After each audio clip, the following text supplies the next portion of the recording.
Hello friends, welcome to the channel. Friends, आज 4 हमारे सामने ओपन है।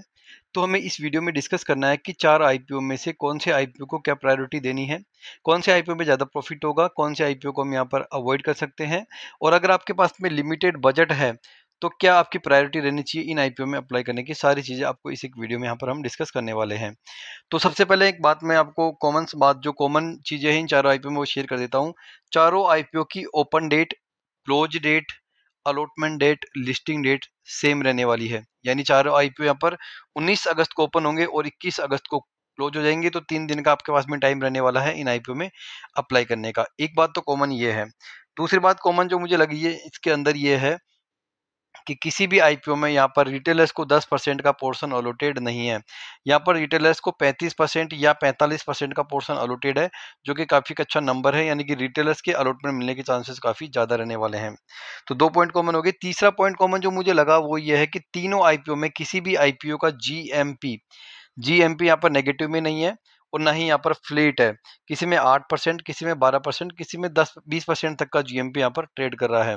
चौथी बात जो मुझे यहाँ पर लगी वो कॉमन ये लग रही है कि यहाँ पर जो चारों आईपीओ के फाइनेंशियल यहाँ पर हम चेकआउट करते हैं तो फाइनेंशियल वाइज चारों कंपनी यहाँ पर अच्छा परफॉर्म कर रही है लास्ट के 3 साल में। कोई भी कंपनी के फाइनेंशियल यहाँ पर नेगेटिव में नहीं है, पॉजिटिव यहाँ पर ये सब चीज़ें हैं। तो मैंने चार पॉइंट्स तो इसे आपको बता दिए जो कि कॉमन है। अगर इन 4 पॉइंट्स को हटा देते हैं तो उसके बाद में हमारे निकल के ये आता है कि कौन से आईपीओ में हम अप्लाई करें, और हमारा बजट अगर लिमिटेड है तो वो क्या स्ट्रेटेजी होनी चाहिए वो भी अब मैं आगे आपको शेयर कर देता हूँ। तो सबसे पहले हम यहाँ पर किसी भी आईपीओ में ये देखते हैं कि भैया उसका इशू साइज क्या है। इशू साइज से हमें ये पता लगता है कि जिस आईपीओ का इशू साइज जितना बड़ा होगा उसके अंदर आपको आईपीओ के अलॉटमेंट मिलने के चांसेस ज़्यादा रहेंगे। तो सबसे पहले प्रायोरिटी पे हमें रखना है अलॉटमेंट को लेना। सबसे पहले प्रायोरिटी होनी चाहिए अलॉटमेंट लेना। तो अलॉटमेंट किसके अंदर ज़्यादा मिलेगा? जिसका आईपीओ साइज यहाँ पर बड़ा होगा। और भी फैक्टर हैं वो भी मैं डिस्कस करेंगे, लेकिन आईपीओ साइज तो विक्रम सोलर आईपीओ का जो इशू साइज है वो इन चारों आईपीओ में सबसे बड़ा है, 2080 करोड़ का है। उससे कम है यहाँ पर जैम का, उससे कम है यहाँ पर श्री शिपिंग का, और पटेल रिटेल का सबसे कम यहाँ पर इशू साइज है। तो यहाँ पर सबसे ज़्यादा जो आईपीओ मिलने के चांसेस आपके रहते हैं वो विक्रम सोलर में रहेंगे। प्रॉफिट मिलेगा या नहीं मिलेगा वो अलग बात है, लेकिन आईपीओ मिलने के चांसेस विक्रम सोलर में यहाँ पर ज़्यादा रहेंगे। यहाँ पर अगर हम जीएमपी की बात करें, प्राइस बैंड आप देख सकते हैं सबके दे रखे हैं। तो आपको हाईएस्ट प्राइस बैंड को अप्लाई करना है जो कि यहाँ पर सेकंड नंबर पे दे रखा है।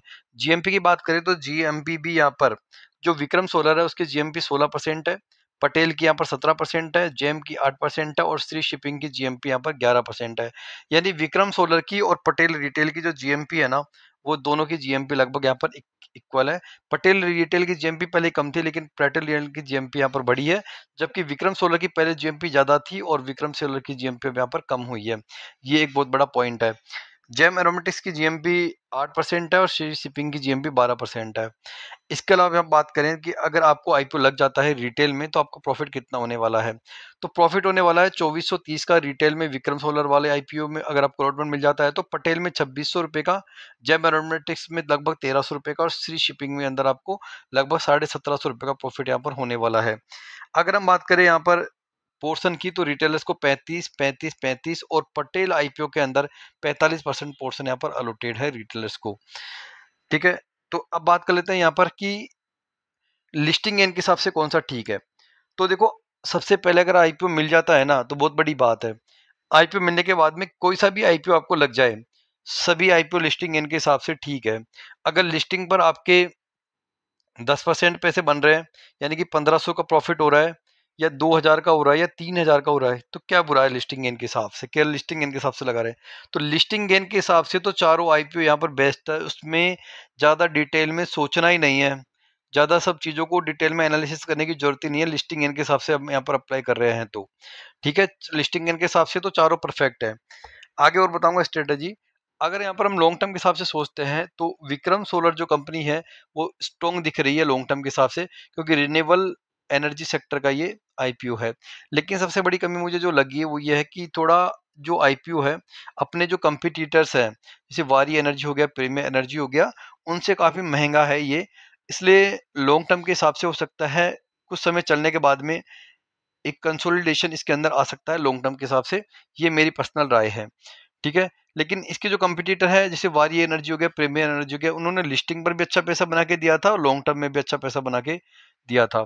तो विक्रम सोलर काफी स्ट्रॉन्ग नजर आ रहा है यहाँ पर। इसके बाद में बात करें यहाँ पर पटेल रिटेल की, तो ये रिटेल चेन का आईपीओ है, जैसे कि वी मार्ट हो गया, डी मार्ट हो गया और विशाल मेगा मार्ट हो गया। तो उस टाइप की कंपनी है। तो आने वाले टाइम के अंदर इस तरह की जो कंपनीज है उनमें कंपटीशन और भी ज्यादा बढ़ेगा। तो ज्यादा लॉन्ग टर्म के हिसाब से मुझे नहीं लगता ये कंपनी यहाँ पर ठीक नजर आ रही है। जेम एरोमेटिक्स की बात करें तो ये जो कंपनी है वो मैन्युफैक्चर करती है, ऑयल केमिकल से रिलेटेड प्रोडक्ट बनाती है, उनको मैन्युफैक्चर भी करती है।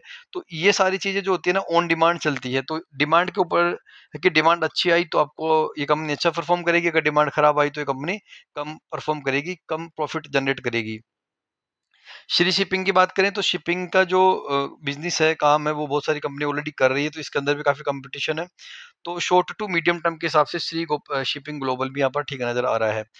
तो यहाँ पर हमें सबसे जो अभी तक का सबसे सही जो आईपीओ नजर आ रहा है वो विक्रम सोलर का नजर आ रहा है। यहाँ पर दो इसके पॉइंट है, एक तो अलॉटमेंट के चांसेस आपके ज्यादा रहने वाले हैं, दूसरा यहाँ पर लॉन्ग टर्म के हिसाब से भी ठीक है, और रिन्यूएबल एनर्जी का यहाँ पर ये स्टॉक है। तो सबसे फर्स्ट नंबर पे यहाँ पर हम रखते हैं विक्रम सोलर आईपीओ को। इसके अलावा अब आप पर बात कर लेते हैं यहाँ पर कि आपके पास में जो बजट है उसके अकॉर्डिंग क्या यहाँ पर स्ट्रेटेजी हो सकती है। तो सबसे पहले मैंने आपको बता दिया कि भाई विक्रम सोलर का आईपीओ हमें सबसे पहले रखना है, क्योंकि इसमें प्रॉफिट भी अच्छा होने वाला है, सेक्टर भी अच्छा है, तो मैक्सिमम गेन यहाँ पर इस आईपीओ के अंदर मिल सकता है।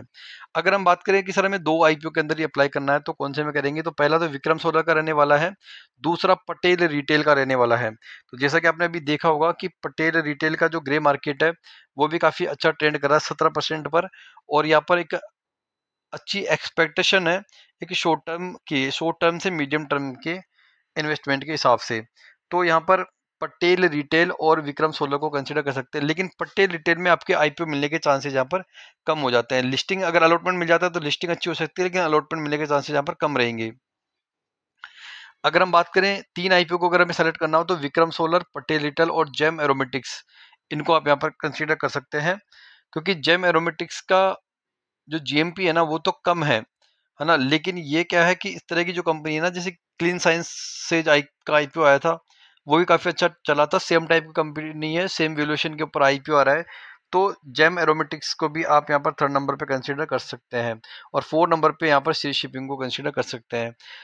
तो यहाँ पर रीजन बता देता हूँ विक्रम सोलर का, तो मैंने आपको बता ही दिया, लेकिन विक्रम सोलर पटेल रिटेल का क्या है कि गुड बैलेंस हो जाएगा आपका रिन्यूएबल का और रिटेल का। अगर विक्रम सोलर, पटेल रिटेल और जेम एरोमेटिक्स को कंसिडर करते हैं लॉन्ग टर्म के हिसाब से, तो यहाँ पर एक अच्छा डाइवर्सिफिकेशन हो जाएगा आपके पास में तीन सेक्टर्स के स्टॉक्स का।